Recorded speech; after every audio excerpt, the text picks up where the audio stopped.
Você pode explicar essa aparente contradição da Bíblia?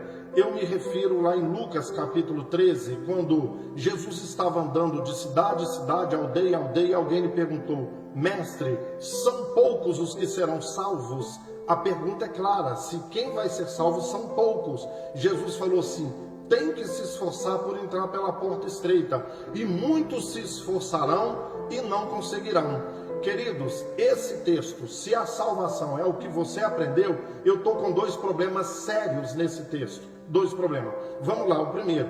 A pergunta é clara: mestre, são poucos os que serão salvos? Sim, são poucos. E tem que se esforçar. E a maioria vai se esforçar e não vai conseguir. Vamos ao primeiro problema. Jesus diz que são poucos. Mas em Apocalipse 7:9, diz assim: eu vi uma multidão que ninguém pode contar, de todos os povos, tribos, línguas e nações, vestidos de vestiduras brancas e com palmas nas mãos, e em pé diante do trono do Cordeiro. Em Gênesis capítulo 15, verso 22, então Deus fala com Abraão: não faça nada com o menino, agora eu sei que você teme o Senhor, e por causa disso, os seus descendentes serão como a areia da praia e as estrelas dos céus. Se você conseguir somar as areias dos 7 oceanos e as estrelas de todos os universos, assim você vai conseguir somar os descendentes, os salvos, os filhos de Abraão, os filhos do pai Abraão.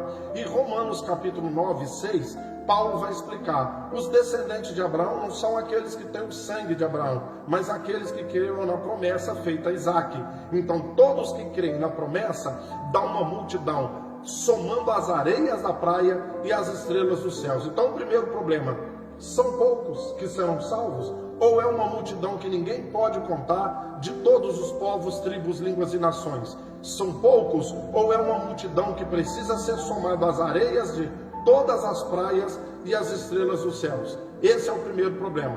O segundo problema é o seguinte: a gente sabe que a salvação é pela graça. A salvação não é por mérito, não tem nada que eu venha fazer, que você venha fazer, que vai fazer com que mereçamos a salvação. E Jesus diz o seguinte: vai ter que se esforçar por entrar pela porta estreita. E ele não parou por aí. Ele ainda diz mais: a maioria vai esforçar e não vai conseguir. Então a salvação é pela graça ou é por mérito?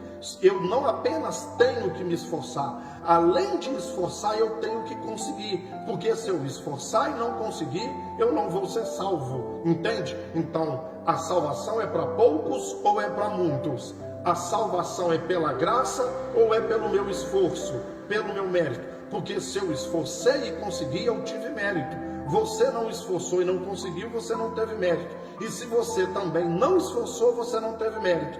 Aí joga a graça por terra. E agora, como entender? Querido, é simples.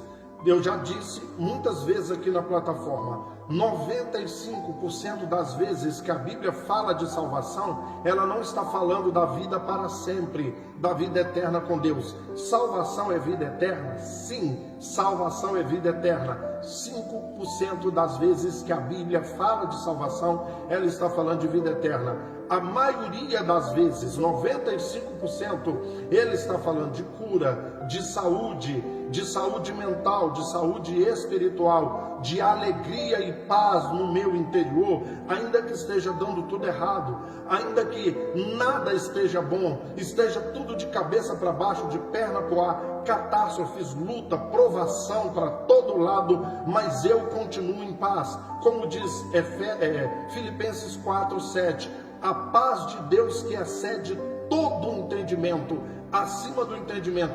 Não há fruto na videira, o fruto da oliveira mentiu, não tem gado no curral, está tudo dando errado e eu continuo me alegrando no Senhor. Então, 95% das vezes que a Bíblia fala de salvação, ela fala dessa paz, dessa tranquilidade dentro de mim, da saúde física, saúde mental, saúde emocional, ainda que esteja dando tudo errado. E isso é difícil, isso é para poucos.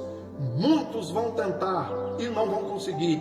Poucas pessoas vão tentar e vão conseguir. Então, querido, preste atenção. Toda vez que se fala com um crente de salvação, ele só lembra de vida eterna. Entendeu isso aí?